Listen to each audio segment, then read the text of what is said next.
다니엘서 12장 말씀을 중심으로 별과 같이 빛나는 사람이라는 제목으로 함께 은혜를 나누고자 합니다. 먼저 정진규 시인의 별이라는 제목의 시를 읽어드리고자 합니다.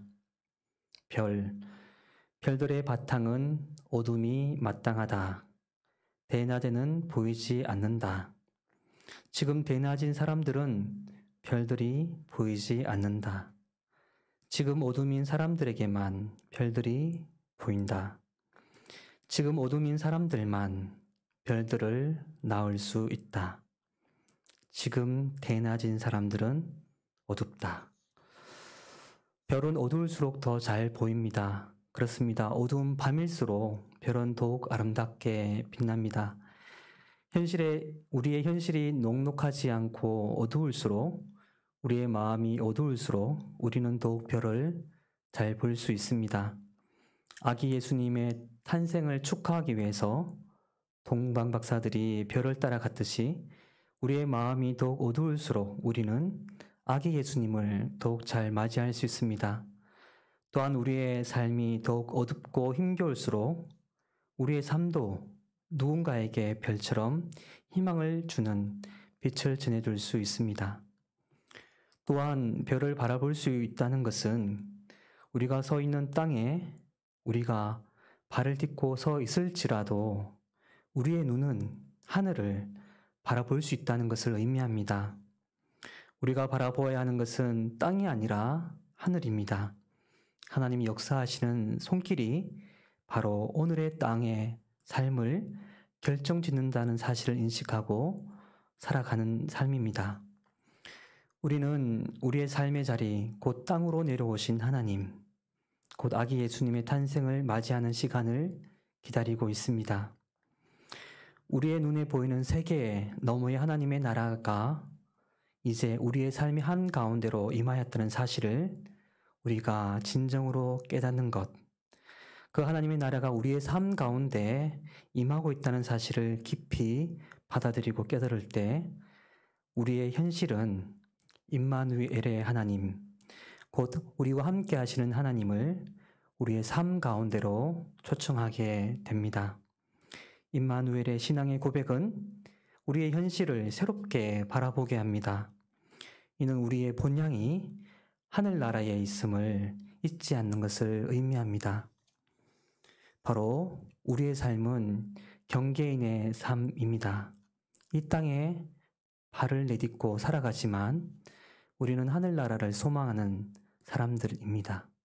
그러므로 우리는 경계인으로서의 삶을 살아가고 있습니다.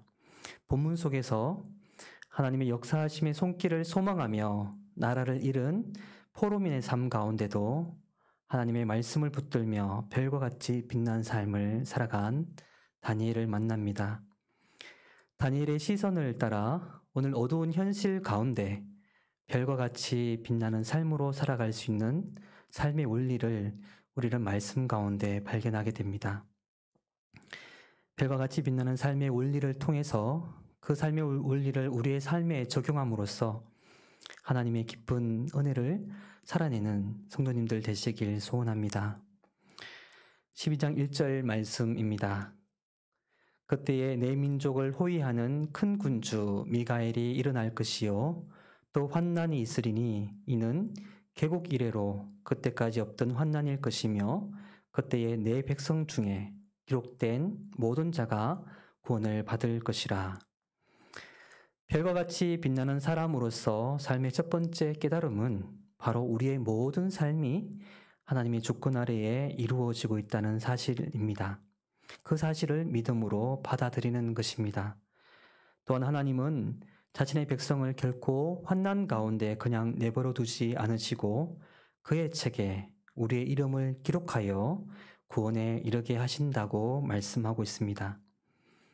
세계사의 큰 흐름, 곧 바벨론과 페르시아와 헬라 제국과 로마로 이어지는 역사는 이 땅에 지나간 역사입니다.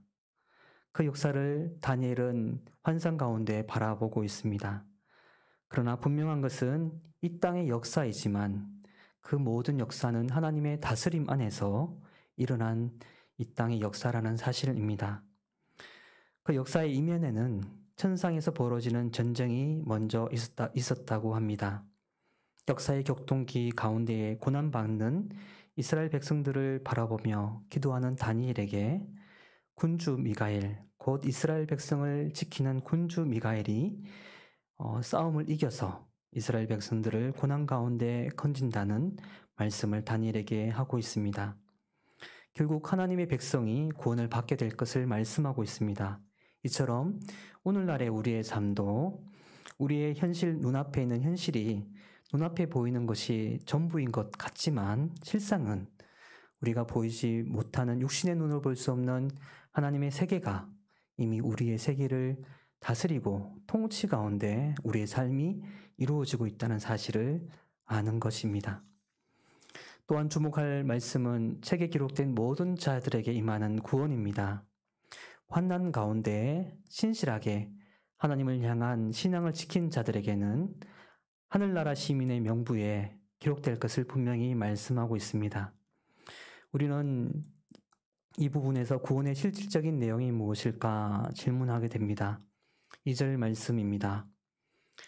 땅의 티끌 가운데에서 자는 자 중에서 많은 사람이 깨어나 영생을 받는 자도 있겠고 수치로 당하여서 영원히 부끄러움을 당할 자도 있을 것이며, 우리의 인생의 삶은 결코 이 땅의 삶으로 끝이 나는 것이 아님을 분명히 말씀하고 있습니다. 죽음이 우리를 흙으로 돌려보낸다고 하지만 그것이 인생의 종말이 아님을 분명히 말씀하고 있습니다. 하나님의 때 인생을 불러 올리시는 때에 그때 모든 인생들이 한 줌의 흙으로부터 땅의 티끌 가운데서 다시 일어나 마치 잠자던 자들이 깨어나 일어나듯이 한 부류는 영생으로 한 부류는 영원한 수치 가운데로 이르게 된다고 분명히 말씀하고 있습니다.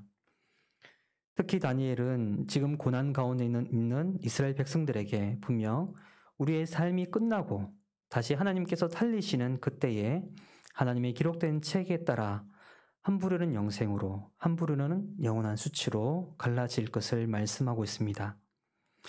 이 원리가 우리에게도 동일하게 적용된다는 사실입니다.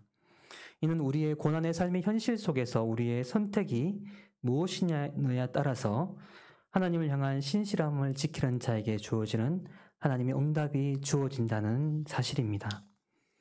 이러한 하나님의 심판 앞에서 우리는 기쁨으로 하나님을 맞이하기 위해서 오늘 우리의 삶 가운데 우리는 어떤 삶을 살아가야 할까요? 바로 늘 하나님 앞에서 사는 삶으로서 종말을 준비하는 삶을 살아가야 하겠습니다. 오늘을 바로 하나님이 주신 선물로 주신 하루로 살아가는 삶입니다. 종말적인 삶이란 늘 준비하는 삶입니다. 오늘 하루를 하나님 앞에 서는 날로 여기며 살아가는 삶입니다. 이것은 우리의 삶의 종말 곧 죽음 이후에 영원한 생명을 얻기 위해서 하나님 앞에 살고자 하는 것이 아닙니다. 죽음 가운데도 하나님께서 나를 살리시는 신실하신 분이심을 믿는 것입니다.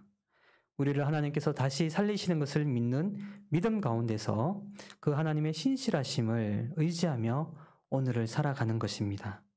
이는 다가오는 하나님의 나라를 현재 나의 삶의 자리에서 미리 경험하며 사는 삶입니다. 그러하기에 오늘 현재 만나게 되는 어떤 삶의 고난 가운데도 우리는 신실하신 하나님을 의지하여 다시 삶을 새롭게 시작할 수 있습니다. 이것이 바로 별과 같이 빛나는 사람의 삶의 두 번째 원리입니다. 그렇다면 별과 같은 빛나는 사람의 삶을 살아내기 위해서 필요한 것은 무엇일까요? 3절 말씀에 잘 나와 있습니다. 지혜 있는 자는 궁창의 빛과 같이 빛날 것이요 많은 사람을 옳은 대로 돌아오게 하는 자는 별과 같이 영원토록 빛나리라. 바로 지혜입니다. 하늘의 별과 같이 빛나는 사람, 그에게 주어진 지혜가 바로 그를 궁창의 별과 같이 빛나게 합니다. 그 지혜의 내용은 무엇일까요? 다니엘 11장에서 자세히 나오지만 많은 핍박과 환난과 고난 가운데 하나님을 향한 의를 저버리지 않고 견고히 그 삶을 견디며 살아간 사람들의 삶입니다.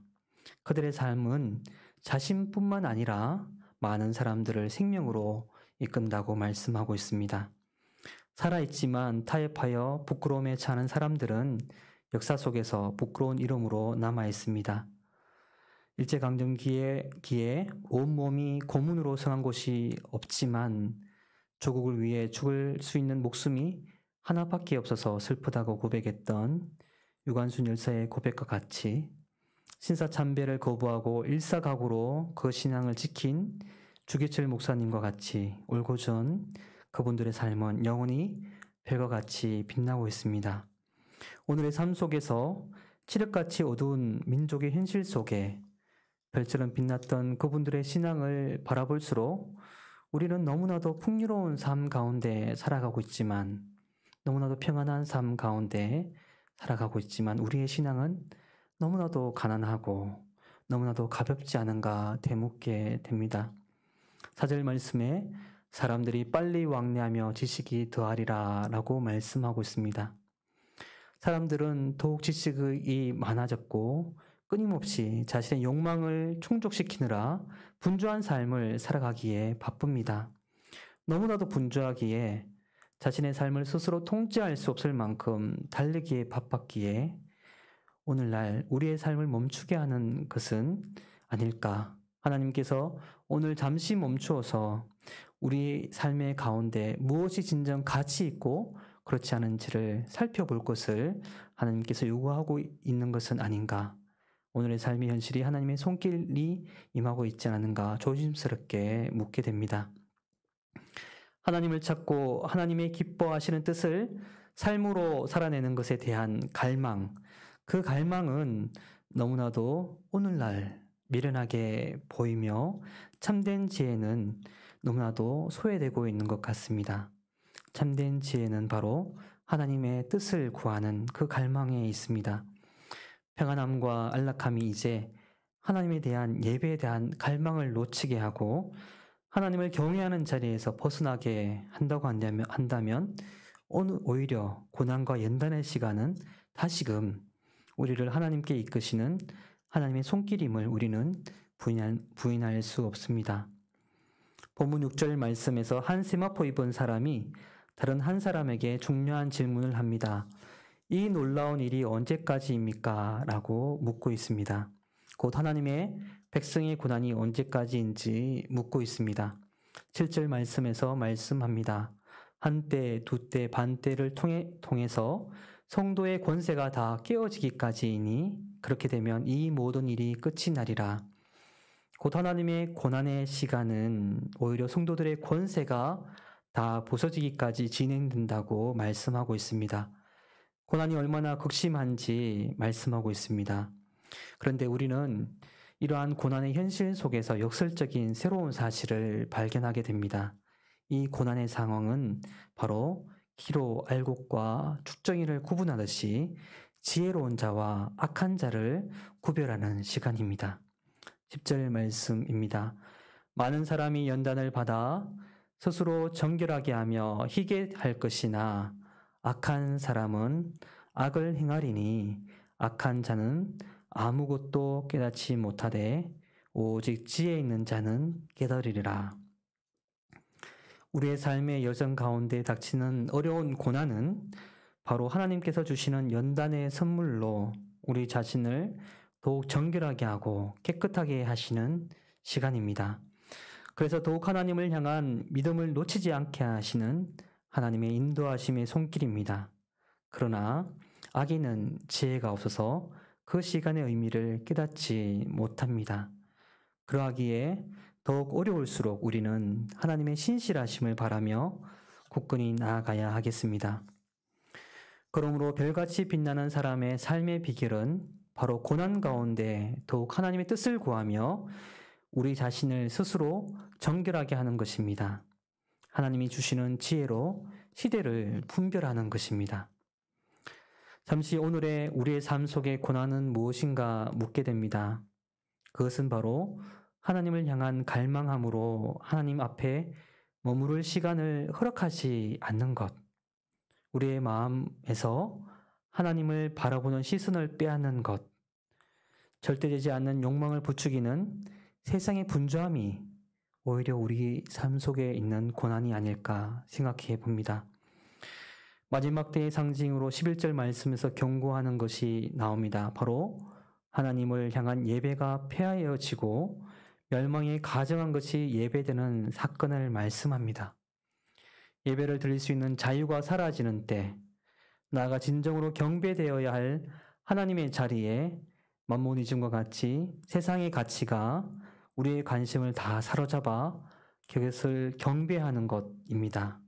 결국 우리는 하나님을 경배한다고 착각하고 있으나 우리는 하나님을 잊어버리는 상황입니다.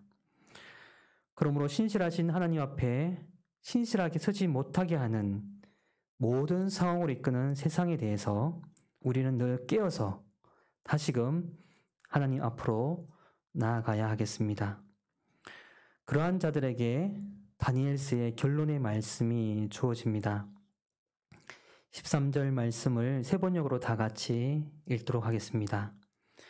너 다니엘아, 너는 끝까지 신실하여라. 너는 죽겠지만 끝날에는 내가 일어나서 내가 돌아올 보상을 받을 것이라. 다니엘에게 주신 하나님의 말씀은 바로 끝까지 신실하라는 말씀입니다. 너의 생이 다하겠지만 하나님의 나팔 부시는 끝날에 다시 일어날 것을, 곧 부활의 능력에 참여하게 될 것을, 그리고 하나님이 예비하신 보상을 받게 될 것을 말씀합니다. 별과 같이 빛나는 삶으로 살아갈 수 있는 마지막 삶의 원리는 다니엘에게 주신 말씀, 끝까지 신실하라는 말씀입니다. 너는 끝까지 신실하여라. 이 말씀을 따라 신실하신 하나님 앞에 응답하시는 성도님으로 끝까지 신실한 저와 성도님들 되시길 축원합니다.